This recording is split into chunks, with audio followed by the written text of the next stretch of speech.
Então vamos receber o nosso Afrânio e vamos envolvê-lo com todo o nosso carinho.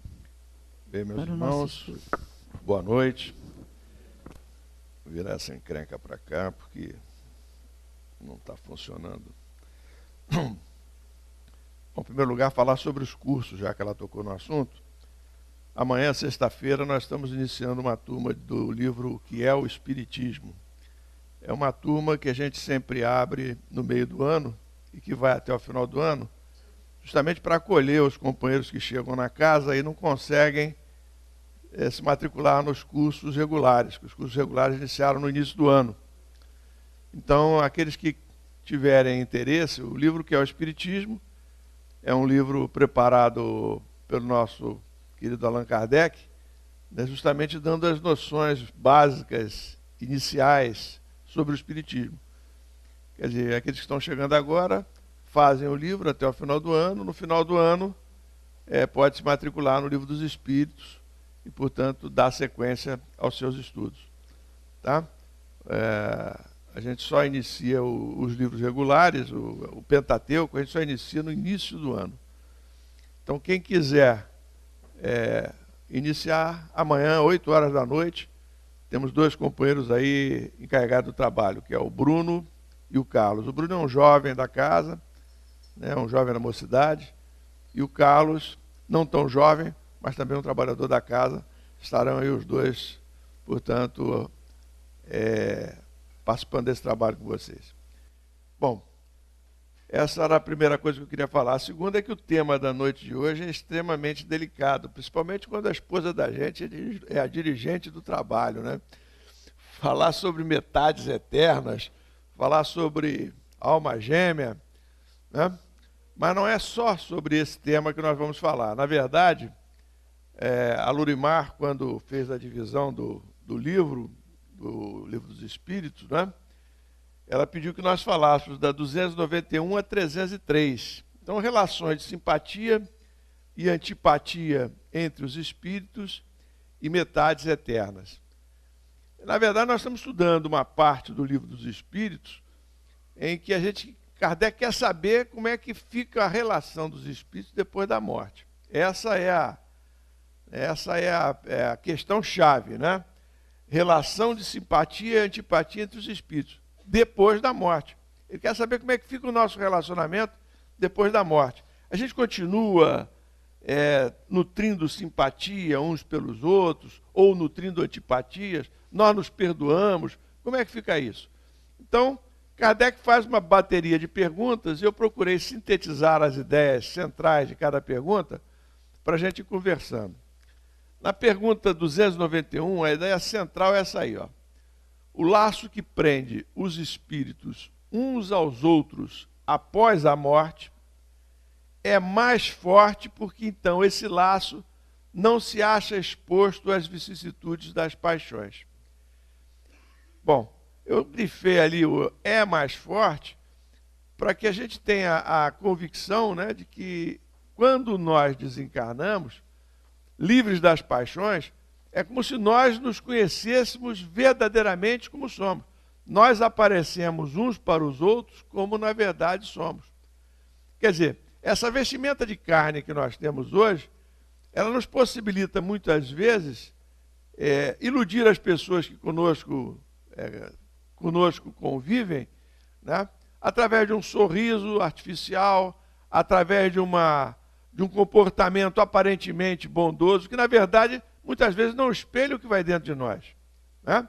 Então, às vezes o sujeito, ele é uma pessoa bem educada, entre aspas, né? Uma pessoa que tem todo um rigor educacional, uma pessoa que não deixa transparecer as suas emoções. E essa pessoa, às vezes, ela é muito pior do que uma pessoa explosiva, uma pessoa que, do ponto de vista espiritual, do que uma pessoa que deixa transparecer as suas emoções. Então, o que os espíritos estão dizendo é justamente isso. Após a morte, a gente não tem mais esse corpo para, dizer assim, ocultar as nossas verdadeiras intenções, os nossos verdadeiros sentimentos. Então, o que vai acontecer é que fica mais forte o laço que vai ligar esses espíritos. Muitas vezes, essa descoberta que o desencarnado faz depois da morte, poxa, o sujeito não era nada daquilo que ele dizia que era. Ele me enganou o tempo todo. Isso fica mais forte depois da morte. É isso que os espíritos estão dizendo aí, né? Porque não há esse laço, não se acha exposto às vicissitudes das paixões. E nós poderíamos acrescentar, nem as diversas máscaras que nós podemos colocar, né, que impedem as pessoas de nos conhecer como nós verdadeiramente somos. Né? Aquele verniz que a gente tem por fora. Né? Existe um romance que ficou famoso, transformado em filme. Recentemente teve uma versão do filme chamado Retrato de Dorian Gray. Não sei se vocês viram o Retrato de Dorian Gray. Né? O sujeito faz um trato lá com uma entidade, né, de que o retrato dele é pintado e nada do que ele fizesse de errado na vida se retrataria no corpo físico dele. Ele se retratar no retrato dele. Né? Então ele se torna um sujeito devasso, promíscuo, né? E ele, com o tempo vai passando, o retrato dele vai se mostrando todas aqueles efeitos da vida degenerada que ele leva. Né? E ele aparece para a sociedade com aquela fisionomia íntegra, aquela pessoa bem apessoada, né? Com aquela fisionomia bem apessoada, e na verdade, por dentro é o retrato que mostra o que ele é na verdade por dentro. Então isso acontece com muitas pessoas no nosso meio. Elas aparentam ser uma coisa, aparecem ser um cordeiro, e na verdade por trás elas são verdadeiros lobos, esperando a oportunidade para nos submeterem. Então, essa máscara cai por terra quando a gente desencarna, porque aí os espíritos vão se conhecer pelas suas vibrações, e aí não vai haver máscara que mostre. Por isso que é muito importante nós mostrarmos a nossa determinação em fazer o bem. Porque quando os espíritos, nossos desafetos do passado nos localizam, eles têm em mente aquilo que nós fomos no passado. E nós muitas vezes já tivemos outras encarnações, mas o sujeito está fixado naquele passado que nós vivemos juntos. E é, portanto, importante que o nosso comportamento nesta encarnação seja um comportamento que não deixe dúvidas quanto às nossas reais intenções do momento, para que ele possa perceber, o companheiro desafeto do passado possa perceber que nós mudamos, que nós não somos mais aqueles seres que fomos no passado, que não tenho dúvida de que nós, certamente, muitos de nós, talvez nem todos, tenhamos feito muita bobagem aí no passado. Senão não estaremos aqui encarnando no mundo de expiações e provas. Né? Então é isso, né? Acho que essa questão dos 291 nos dá toda essa divagação aí. Já na 292, só entre os espíritos impuros há ódio, e são eles que insuflam nos homens as inimizades e as dissensões. Né? Primeira coisa, espírito impuro, né? Os espíritos impuros estão dentro da escala espírita. Né? A escala espírita, na verdade, diz dos espíritos imperfeitos, fala dos espíritos bons ou benévolos e dos espíritos puros. Os espíritos impuros estão dentro dessa categoria dos espíritos imperfeitos. Né? Está dentro dessa classe, né? Dessa ordem, melhor dizendo. O termo que é usado no livro dos espíritos é a ordem dos espíritos. Primeira, segunda e terceira ordem. Várias classes, uma delas dos espíritos impuros. Então, só os espíritos impuros é que sentem ódio. E são eles que nos insuflam a nós homens, as inimizades e as dissensões. Então a gente tem que ter muito cuidado nos nossos comportamentos. É o que a nossa amiga Lídia estava falando na mensagem inicial. O cuidado que a gente tem que ter com as nossas vibrações, com as nossas sintonias, com os nossos pensamentos, especialmente nesses momentos de revolta popular, de inconformismo popular, porque na proporção em que nós nos deixamos envolver por esses sentimentos negativos, nós podemos não ser aqueles espíritos impuros ali que está falando a questão 292. Mas se nós fizermos sintonias com esses espíritos impuros, desencarnados, eles vão se aproveitar da nossa invigilância, muitas vezes da nossa ingenuidade, e vão fazer com que nós, de repente, estejamos envolvidos em circunstâncias desagradáveis para nós, né? Não adianta, por exemplo, nós chegarmos no meio de uma multidão dessas revoltada, quebrar tudo, e queremos naquele momento ali pregar o evangelho, dizer assim, meus irmãos, vamos deixar disso, porque naquele momento ali as pessoas estão de tal maneira envolvidas por esses espíritos, né? Elas se fazem de tal forma instrumento desses espíritos, que não há palavra voltada para o bem que a gente possa proferir naquele momento, né? É possível até que nós sejamos violentados naquele momento se nós resolvemos agir dessa forma. A melhor conduta, portanto, é a vigilância, para nós não nos deixarmos envolver por esses sentimentos, e a oração, para que a espiritualidade que atua no bem possa atuar e possa, portanto, dissuadir esses ânimos exaltados que nós estamos vivendo nesse momento, né? Então vejam vocês que há uma inter-relação muito grande entre o mundo material e o mundo espiritual, né? Na verdade, nós somos seres encarnados, vivendo no mundo material, mas estamos com o pé no mundo espiritual. Toda noite a gente, durante os momentos de emancipação, né, nós registramos a presença dos amigos espirituais junto a nós, nós vamos ao mundo espiritual. Então nós temos uma inter-relação muito grande. As companhias que temos são as companhias que nós cultivamos com os nossos pensamentos, com as nossas ações. É importante que a gente se aperceba da responsabilidade que cada um de nós tem. Na 293, 2 seres que foram inimigos na terra, se forem bons, não conservarão ressentimento um do outro. Até aí tudo bem. 2 pessoas boas, 2 amigos, né? Ao desencarnarem não vão ter ressentimento um do outro. Até aí tudo lógico. Compreenderão que era estúpido o ódio que se votavam e pueril o momento que o inspirava. Eram pessoas boas, foram envolvidas naquele momento por alguma invigilância, mas reconhecem no mundo espiritual que tudo não passou realmente de um deslize. Apenas os espíritos imperfeitos conservam uma espécie de animosidade. Vejam só, os espíritos ampliam aí agora, né? Na questão anterior eram os impuros. Quer dizer, é uma categoria dos imperfeitos. Agora ele fala dos imperfeitos. Apenas os espíritos imperfeitos conservam uma espécie de animosidade, enquanto não se purificam, enquanto não se tornam espíritos puros. Ora, agora tocou a todos nós, porque nós podemos não estar inseridos como espíritos impuros. Talvez não sejamos espíritos impuros, né? Mas espíritos imperfeitos todos nós ainda somos. Acredito que todos nós ainda somos. Nós somos espíritos imperfeitos, buscando nos transformarmos em espíritos bons. Talvez alguns de nós já possamos ser classificados como espíritos bons. Um Chico Xavier, né? É um espírito bom, esse nós não temos dúvida. Um espírito superior, né?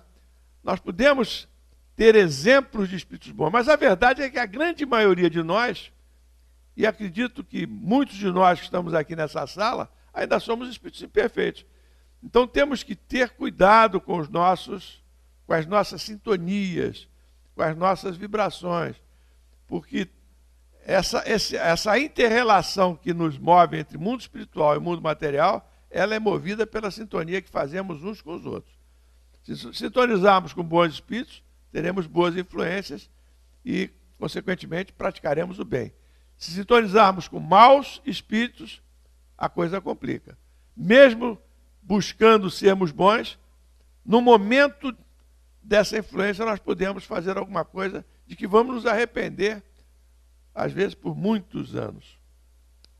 A 294, a lembrança dos atos maus que 2 homens praticaram um contra o outro, os induz a se afastarem um do outro, né? Os inimigos, muitas vezes, eles se afastam. Isso no mundo espiritual, né? Nós estamos falando de mundo espiritual. Há uma mensagem desse livrinho aqui do irmão José, Senhor e Mestre, né, que nos chama a atenção para essas sintonias que nós estamos falando. Eu vou ler aqui, é pequenininha, diz assim, ó, antipatia. Combate em ti mesmo toda tendência antipática que reveles contra alguém. Não torças pelo fracasso de quem tens a conta de adversário. Emite vibrações positivas em favor daquele que não te inspire simpatia. Veja, sempre pagando o mal com o bem. A repulsa instintiva em relação aos outros é algo que precisa ser superado. Trabalha, pois, os teus sentimentos de animosidade, modificando-os. Concede nova oportunidade a quem te desapontou ou não correspondeu à tua confiança.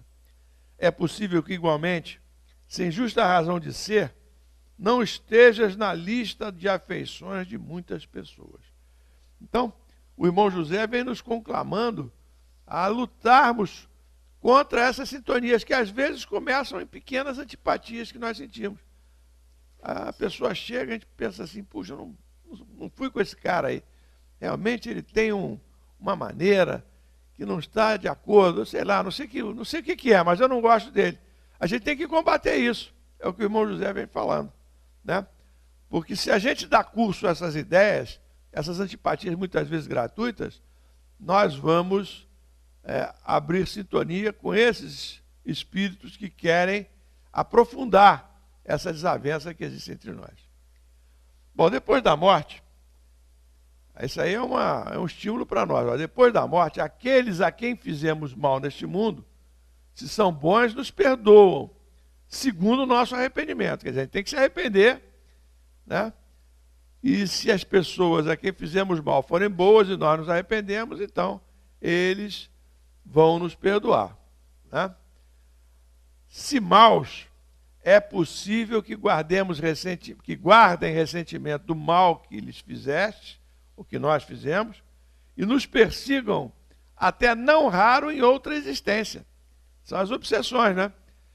Então, muitas vezes, é o que eu falei no comentário da primeira questão, muitas vezes o espírito do passado, nosso desafeto do passado, leva um tempão procurando o desafeto e encontra agora no presente, né?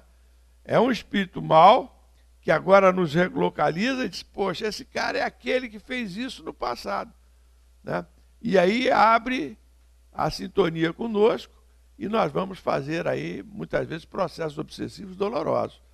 Então é importante que a gente trabalhe no bem, muitas vezes sem sabermos, sem olhar a quem, né? Porque nós não sabemos muitas vezes que estamos beneficiando. A quem estamos beneficiando? O Divaldo Pereira Franco conta uma história, eu guardo a generalidade, não guardo os detalhes, mas seria mais ou menos assim a história. O Divaldo, como vocês sabem, ele tem um trabalho, durante muitos anos teve um trabalho de acolhimento de crianças órfãs, numa região pobre lá de Salvador, onde ele fundou a Mansão do Caminho. Mansão do Caminho, uma obra assistencial, né, que fazia aquelas células familiares para acolher essas crianças, e as crianças, portanto, recebiam educação. Então, numa noite, né, o Divaldo ouve uma batida à porta, e quando ele vai atender, não vê ninguém, vê uma cestinha com uma criancinha, segundo ele, uma criancinha muito negra, né, uma criança de cor, né, negra. Né? Ele pega aquela criança, olha para um lado, olha para o outro, não vê quem poderia ser responsável pela criança, e ele então resolve acolher a criança. O Divaldo vinha sofrendo um assédio de um espírito. Vejam só, Divaldo Pereira Franco, um trabalhador da doutrina, expositor espírita. Nenhum de nós está livre das perturbações espirituais. Há muitos relatos de Chico Xavier também, do Chico sendo alvo de espíritos que procuravam desestabilizá-lo, para que ele esmorecesse no trabalho que realizava. O Divaldo passou pelas mesmas experiências. Então tinha um espírito que perturbava o Divaldo. No momento em que o Divaldo começava a fazer a palestra dele, o espírito se apresentava para o Divaldo, só o Divaldo via o espírito. E o espírito começava a dizer assim em voz alta, Só o Divaldo ouviu o Espírito. Vocês não acreditam em nada do que ele está falando. Ele não é nada disso que vocês estão pensando que ele é. Né? E começava a falar uma porção de coisa do Divaldo. E o Divaldo tinha que ter uma concentração enorme para não se desconcentrar na palestra que ele estava fazendo. Bom, esse espírito, então, de vez em quando aparecia lá nas palestras do Divaldo. A criancinha negra, então, o Divaldo acolhe a criança, né? E começa a cuidar da criança, aqueles primeiros cuidados, né? Muda a roupinha dela, a fralda e tudo mais. Aí o tal espírito se apresenta para ele e pergunta, era uma menina, o espírito negrinho lá era uma menina, e pergunta, você ama esta criança? Aí o Divaldo diz, mas meu irmão, como é que eu vou saber se eu amo esta criança? Eu acabei de receber esta criança. Eu vou ficar com ela aqui, vou cuidar dela e posso garantir que vou fazer o melhor por ela. Aí o espírito olha para ele desconfiado, o espírito desaparece. Né? Passado um tempo, o espírito reaparece para o Divaldo, nesse momento que ele está cuidando da criança, e pergunta novamente para ele, você ama esta menina? E aí o Divaldo diz para ele que a mesma coisa, que ele estava procurando amá-la, porque era mais uma criança de tantas outras que ele tinha acolhido lá na Mansão do Caminho, e ele procurava sempre fazer o melhor por cada uma. Bem, o Espírito diz, bom, então tudo bem, eu vou te observar, vou te dar um tempo, não vou te perturbar durante um tempo. Né? E deixou de aparecer lá nas palestras do Divaldo. Passado um tempo, né, a menininha já estava um pouquinho crescida, o Espírito se apresenta de novo. E aí ele veio esclarecer para o Divaldo o mistério. Né? Por que ele tinha se afastado do Divaldo? Porque ele vem dizer ao Divaldo que aquela menina, que agora já está um pouquinho mais crescidinha, e que ele pode perceber agora que está muito bem cuidada, e que o Divaldo cuida dela como se fosse filha dele, Divaldo, né? Aquela menina tinha sido a mãe do espírito numa encarnação passada. E que ele, portanto, reconhecia naquele momento que o Divaldo não era mais aquele espírito que ele tinha reconhecido, que tinha conhecido no passado, estava transformado. Então essa lição nos mostra a necessidade de nós trabalharmos no bem, a necessidade de nós atuarmos no bem, para que, inclusive, possamos testemunhar diante desses desafetos do passado, é o que eu estava falando nisso, aquilo que nós realmente somos hoje. Espíritos lutando contra as nossas imperfeições, espíritos lutando para nos tornarmos melhores. As afeições individuais é a 296. Estamos chegando nas almas gêmeas. As afeições individuais dos espíritos não se alteram por não estarem eles sujeitos a enganar-se. Falta-lhes a máscara sob que se escondem os hipócritas. Daí vem que, sendo puros, suas feições são inalteráveis. Suprema felicidade lhes advém do amor que os une. Eu grifei ali, sendo puros, suas afeições são inalteráveis. Né? Porque as afeições elas só se tornam realmente estáveis quando nós atingirmos esta condição de pureza espiritual. Quando nós colocamos o pé na angelitude, vamos dizer assim, né? Aí nós vamos alcançar a suprema felicidade. Né? Os espíritos lá na escala, quando falam da escala espírita, quando falam dos espíritos puros, falam que eles têm a suprema felicidade. Né? Então, essa questão 296, ela apenas desdobra o entendimento lá daquele conjunto de questões, lá por volta da questão 100. Né? A 297, continua a existir sempre no mundo dos espíritos a afeição mútua de dois seres que se consagraram na Terra, desde que originada na verdadeira simpatia. Então, duas pessoas que se amam verdadeiramente, duas pessoas que têm simpatia uma pela outra, esse sentimento de simpatia é que vai fazer com que no mundo dos espíritos essa simpatia, essa afeição mútua prevaleça. Não é nenhum sentimento artificial, é essa simpatia que a gente conquista na nossa encarnação. A 297, Se, porém, nasceu principalmente de causas de ordem física, desaparece com a causa. As afeições entre os espíritos são mais sólidas e duráveis do que na Terra, porque não se acham subordinadas aos caprichos dos interesses materiais e do amor próprio. Eu acho que esse conjunto final aí de questões fica claro, nós entendemos, né?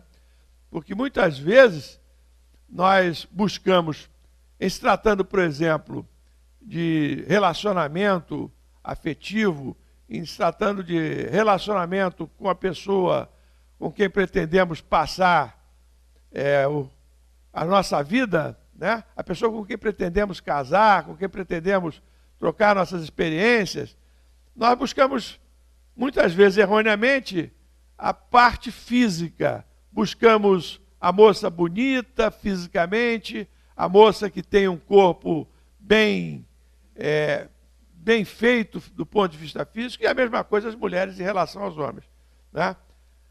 E aí, muitas vezes, essas afeições calcadas apenas nessa atração física, essas afeições não se subsistem por muito tempo, né?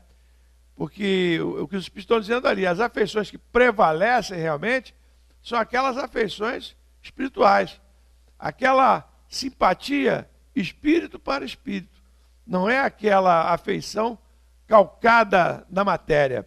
Porque a matéria, com o tempo, ela se degrada, ela começa a se mostrar de forma, ela começa a ficar de forma diferente. É inevitável que o homem, com o passar do tempo, ele começa a ficar com a pele flácida, começa a roncar, né? Então as jovens aí, ao casar, né, tenham consciência disso, mas a recíproca é verdadeira também, né? As mulheres também começam a perder uma série de atributos físicos que tinham quando eram jovens, né? E muitas delas até chegam a roncar, porque o ronco, né? O ronco é decorrente de um problema das vias aéreas superiores, o enrijecimento lá das cartilagens. Muitas vezes, hoje já tem cirurgia, tem que usar aquele aparelho, que eu esqueci o nome agora, BAP, MAP, sei lá como é que é o nome do aparelho, né? É BAP, né? BAP, é. A pessoa tem que usar para manter o céu da boca numa posição tal que não haja o ronco. Então, mesmo com essas dificuldades físicas, diante dessas dificuldades físicas, o que pode subsistir realmente é essa afeição calcada na simpatia, calcada no amor sincero que cada um sinta pelo outro.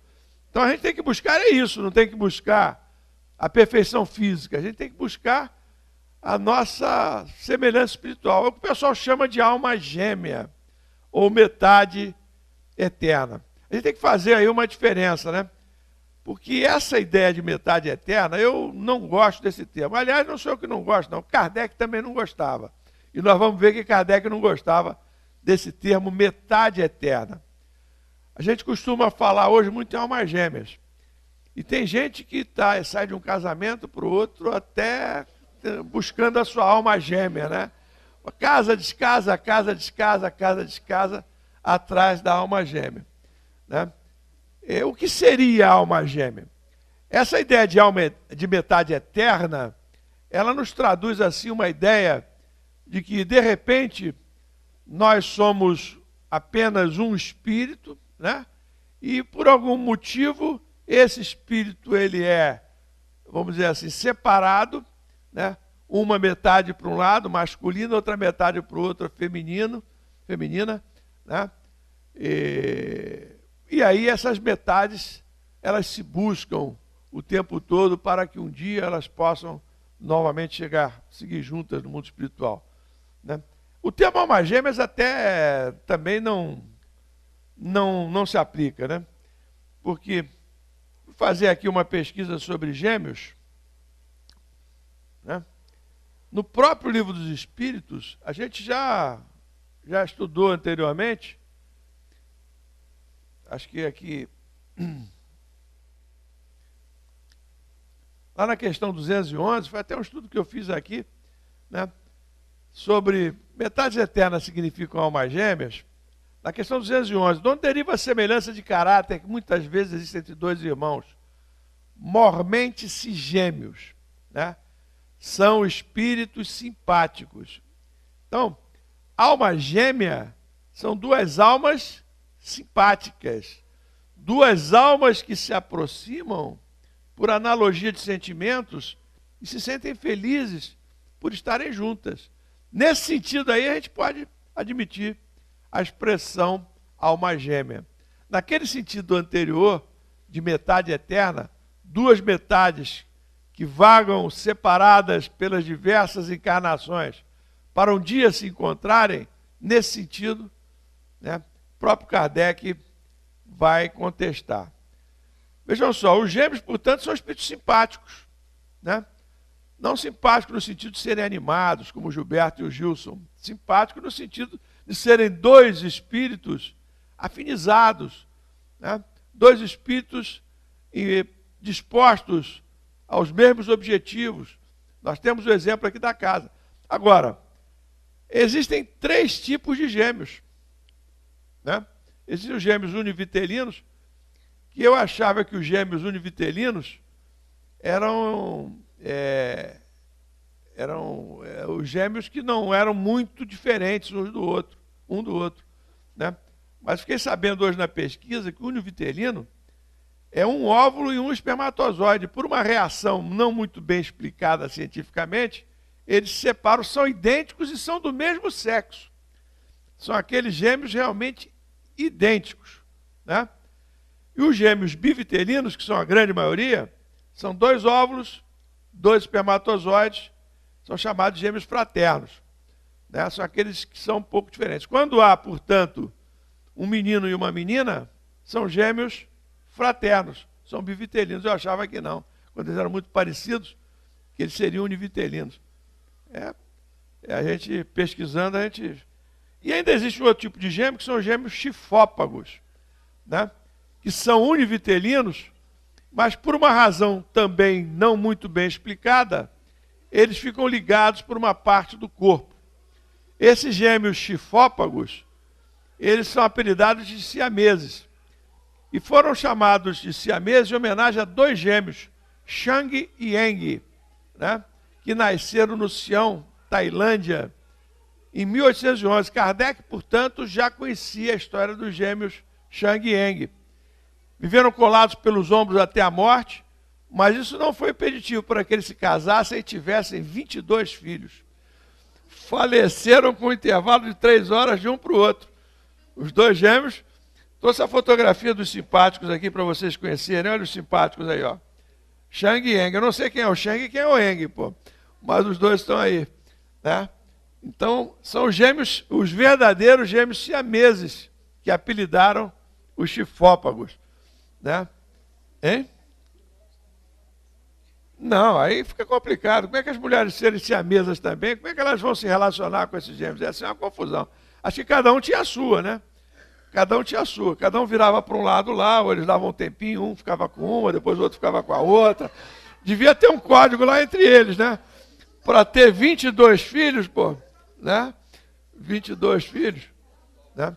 O desdobramento da notícia dizia que esses 22 filhos deram origem a outros descendentes, que eles tinham mais de 1.500 descendentes. A turma lá não era mole, não, né? Não, eles são tailandeses, hoje seriam tailandeses, né? Eles nasceram no Sião, hoje o Sião é a Tailândia.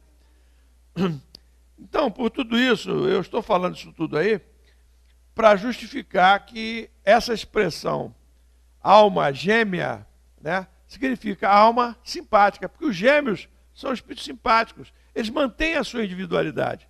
O Shang e o Eng, apesar de unidos pelos ombros, eles mantiveram a sua individualidade durante toda a vida, né? Os gêmeos univitelinos, apesar de idênticos, olha para um, olha para o outro, não sabe quem é um, quem é o outro, né? Eles são individualidades, são duas individualidades, são dois espíritos. Então, a ideia de alma gêmea, ela difere da ideia de metade eterna. Não são duas metades que se procuram, são dois espíritos que se afinizam, né? E às vezes não necessariamente estão encarnados no mesmo momento, né? E às vezes, necessariamente, podem não estar em condições de um atender o outro. Há um caso conhecido na nossa doutrina de Ivone Pereira. A Ivone Pereira, isso pintou na minha cabeça agora, não sei se vou me lembrar do nome do espírito que era afinizado com ela nas encarnações anteriores dela. Bom, nessa encarnação que ela foi Ivone Pereira, a Ivone Pereira estava encarnada aqui no Brasil, era uma senhora de idade, e a suposta alma gêmea dela, esse espírito com o qual ela se afinizava profundamente, estava encarnado na Polônia, e era um jovem.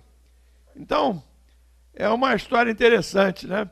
Ela se correspondia com esse jovem, ela sabia que era aquele espírito do passado, que ela tinha a maior afeição por ele, e ele sabia que ela era aquele espírito do passado. Só que ele não sabia que ela já era uma senhora com quase 60 anos, ele era um jovem de 30 e poucos, né? E ele vem ao Brasil para conhecê-la, e ela faz uma manobra, né? A gente pode contar no outro dia, contando a vida da Ivone, não vou me lembrar agora dos detalhes. Ela faz uma manobra com um amigo, ela viaja e ele não a encontra. E depois ela vem a saber que ele desencarnou, um ataque cardíaco, quando dirigindo o carro dele lá na Polônia, e ele desencarna. Possivelmente, uma afinidade tão grande, talvez eles tenham se reencontrado no mundo espiritual, já que hoje os dois estão desencarnados. Tem esse caso da Ivone Pereira. Tem o caso do Emmanuel e da Lívia, que nós vamos falar no final. O Emmanuel Públio Lentulus e a Lívia, a esposa dele. A Lívia atingiu uma evolução espiritual tão grande que não é mais permitido, por enquanto, pelo menos por enquanto, que os dois estejam encarnados no mesmo momento, né?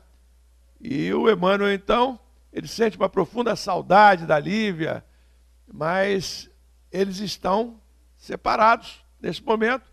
Há uma barreira entre eles, uma barreira em razão da evolução, grande evolução da Lívia e uma menor evolução do Emmanuel.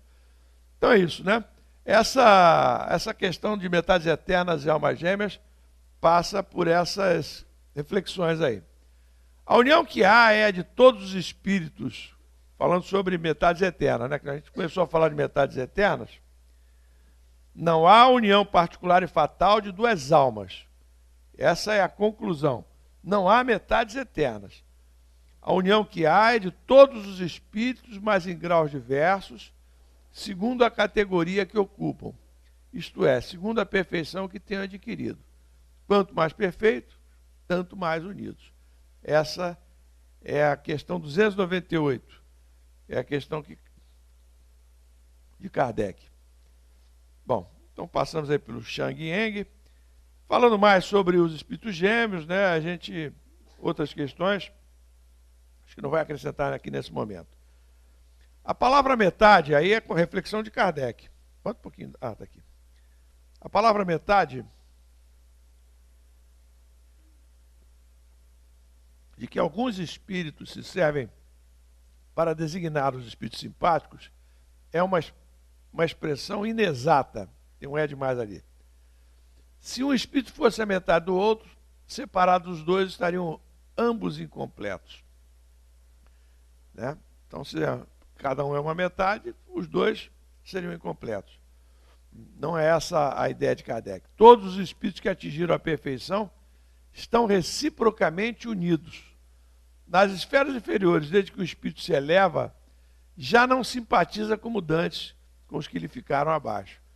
Então a simpatia que a gente pode nutrir por alguns companheiros hoje, pode ser que, havendo uma evolução maior de um deles, pode não ser a mesma, né, no mundo espiritual. A simpatia que atrai um espírito para o outro resulta da perfeita concordância de seus pendores e instintos. Se um tivesse que completar o outro, perderia a sua individualidade. Essa é a chave da questão, né? Quer dizer, se uma pessoa não fosse completa, ela não estaria com a sua individualidade completa, né, se dependesse do outro. Hoje a doutrina nos ensina claramente que a necessidade de nós passarmos por todas as experiências, né, para que nós possamos ser espíritos integrais. né? Não apenas espíritos com experiências masculinas ou femininas, mas que nós tenhamos todas as experiências. O nosso psiquismo tem que ser um psiquismo integral. A identidade necessária à existência da simpatia perfeita consiste na igualdade dos graus de elevação. Então é isso. Os espíritos nos mostram que essa simpatia, essa ideia que nós temos de sintonia total com outros espíritos, nós só vamos encontrar quando nós nos transformarmos em espíritos puros, espíritos angelicais.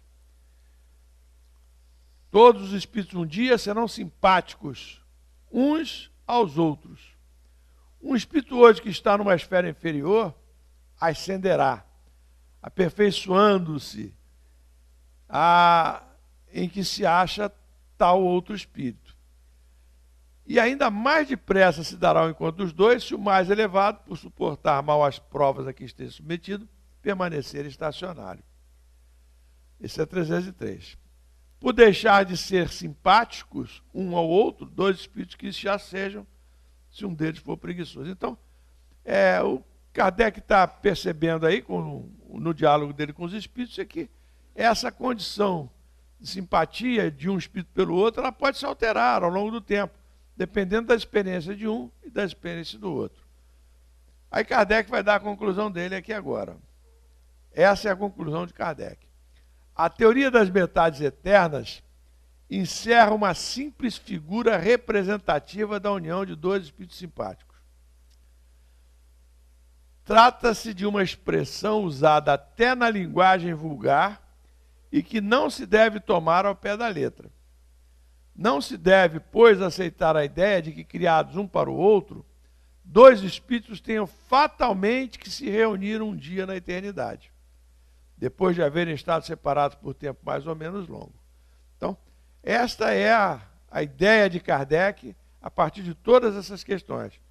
A ideia de metade eterna, ela é uma ideia que não corresponde ao pensamento que os espíritos nos passam. Mas a gente não está aqui para tirar os sonhos de ninguém. E o Emmanuel vem em socorro daqueles mais românticos, né? O Emmanuel, ele não concorda com Kardec, né?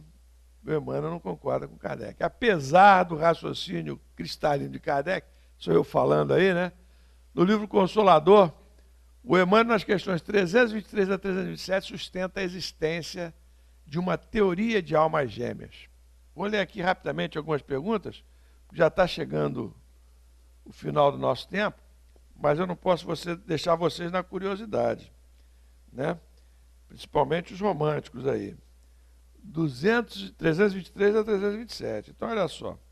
Na 323, pergunta ao Emmanuel: será uma verdade a teoria das almas gêmeas? E aí o Emmanuel responde: no sagrado mistério da vida, cada coração possui no infinito a alma gêmea da sua. Possui no infinito. Companheira divina para a viagem à gloriosa imortalidade. Né? Então, o Emmanuel, na 323, ele já mostra que, apesar daquela conclusão de Kardec, existe algo mais que Kardec não falou naquele momento. Talvez até porque nós não estivéssemos preparados para levantar essa pontinha do véu. Né? Na 324, aí começam a apertar o Emmanuel. Existe nos textos sagrados algum elemento de comprovação para a teoria das almas gêmeas? Aí o Emmanuel responde: somos dos primeiros a reconhecer que em todos os textos necessitamos separar o espírito da letra. Contudo, é justo lembrar que nas primeiras páginas do Antigo Testamento, base da revelação divina, está registrado: e Deus considerou que o homem não devia ficar só. Né? Então, o Emmanuel continua sustentando a ideia dele.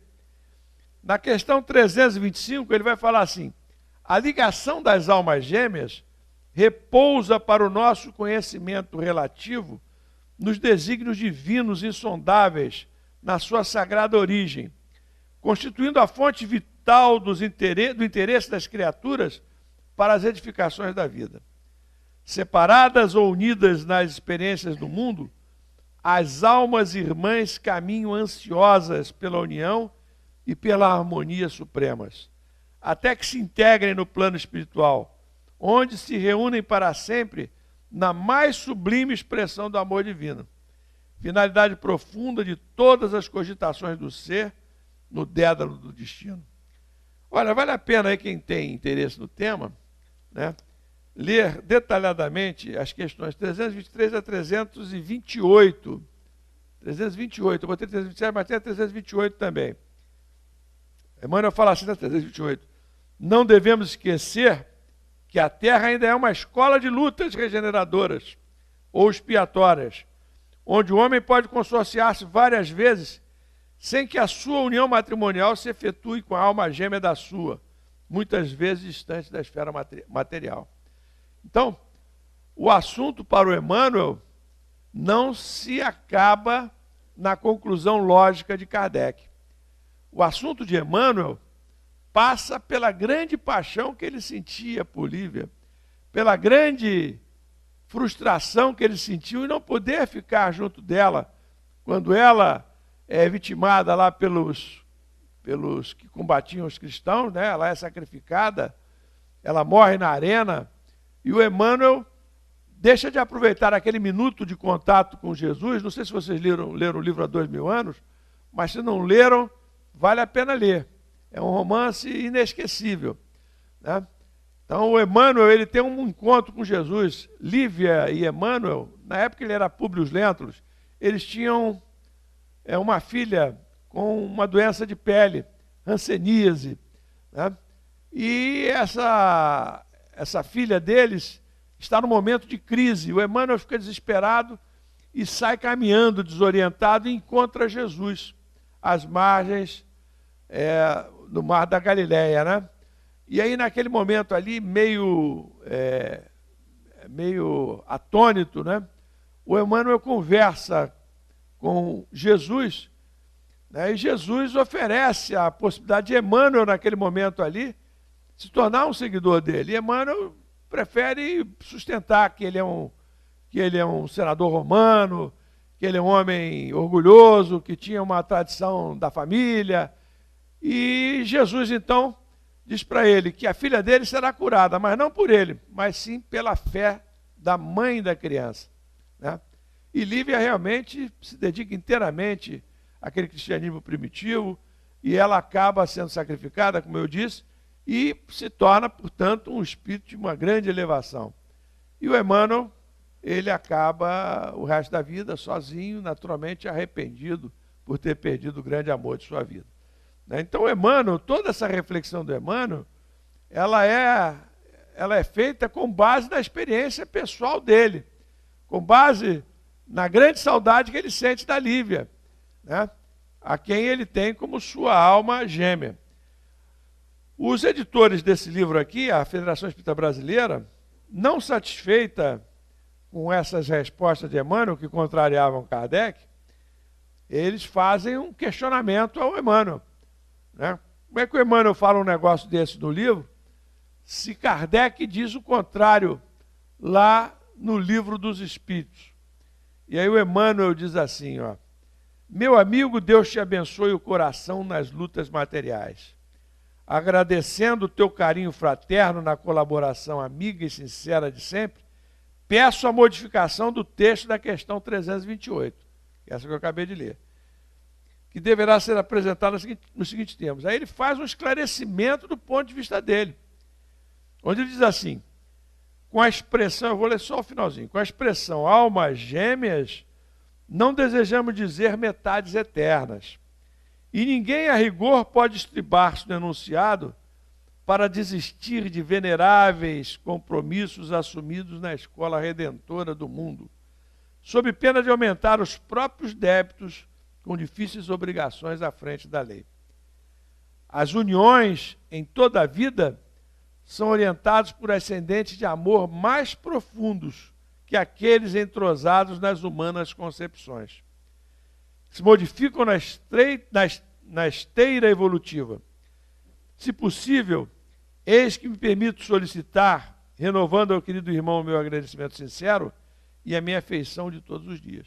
O Emmanuel, então, sustenta o ponto de vista dele, mais ou menos dizendo que a gente não sabe nada desse assunto, né? Que a gente tem que acreditar nas palavras dele, porque existem as almas gêmeas. Então, a minha interpretação de tudo isso aí é essa, né? Pode ser que a posição de Kardec seja a mais lógica para nós nesse momento, a mais compreensível, a mais razoável, né? Mas Emmanuel já começa a nos mostrar que a existência de almas profundamente afinizadas existem, né? Existe algo mais. No momento certo, mais evoluídos, acho que nós vamos compreender melhor isso aí. Com muita coisa na doutrina que a gente não compreende adequadamente nos dias de hoje. Acho que, então, o que o tema deixa claro para nós é o seguinte: metades eternas ou almas gêmeas, nós mantemos a nossa individualidade. Acho que isso é essencial que a gente compreenda, né? Nós somos individualmente completos. Nossa evolução será individual, né? Isso é que a doutrina nos passa. Não existe essa ideia de que a gente precisa do outro para nos completarmos. A gente precisa do outro, um precisa do outro, para que juntos nós possamos caminhar, mas não para nos completarmos. E o trecho do Emmanuel é a mensagem final, é o texto do livro Há 2000 anos. É um momento romântico da Lívia e do Públio Lentulus, hoje o nosso Emmanuel. Lívia, tomando ligeiramente as mãos do esposo, do Públio Lentulus, né, levou-o a um canto do terraço, onde se postou à frente de uma harpa harmoniosa e antiga, cantando baixinho, como se a sua voz naquela noite fosse o gorjeio de uma cotovia apunhalada. Alma gêmea de minha alma, flor de luz da minha vida, sublime estrela caída das belezas da amplidão. Quando eu errava no mundo, triste e só no meu caminho, chegaste devagarinho e encheste-me o coração. Vinhas na bênção dos deuses, na divina claridade, tecer-me a felicidade em sorrisos de esplendor. És meu tesouro infinito, juro-te eterna aliança, porque eu sou tua esperança, como és todo o meu amor. Tratava-se de uma composição dele na mocidade, tão ao gosto da juventude romana, dedicada a ela própria, e que o seu talento musical guardava sempre para circunstâncias especiais do seu sentimento. Esse relacionamento aí entre os dois é que faz com que Emmanuel sustente essa teoria das almas gêmeas, né? Então aí é o finalzinho, né? Na última nota tocada de tristeza e angústia indefiníveis, Públio tomou-a brandamente de encontro ao peito, forte e resoluto, como se quisesse reter para sempre no coração a sua joia de inimaginável pureza. Agora era Lívia a chorar copiosamente nos braços do companheiro, e este a beijá-la nos transportes de sua alma leal e por vezes impulsiva. Depois daquele arroubo emotivo, Públio sentiu-se desanuviado e satisfeito. Então é isso, meus irmãos, que o tema sugere muitas reflexões. Essas são as que a gente pôde fazer nesse pouco tempo. Que o Senhor Jesus possa continuar nos inspirando a conhecer cada vez mais a doutrina espírita e a aperfeiçoarmos o nosso comportamento. E vamos deixar agora o nosso coral aí com a canção da Lívia aí para todos nós, né? Muita paz para todos.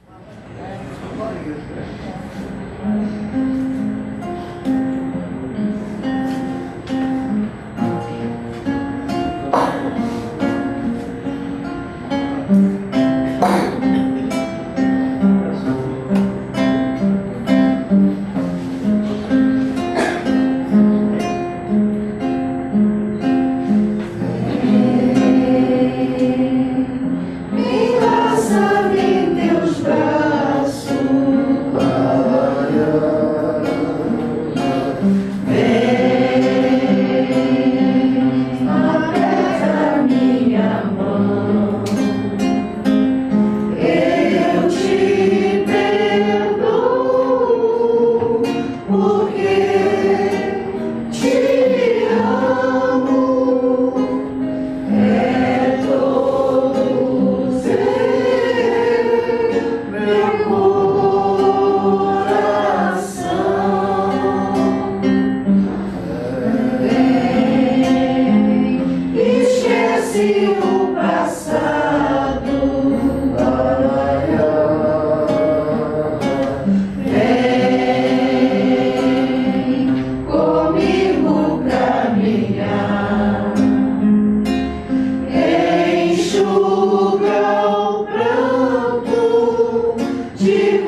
Esperança e carinho, vem que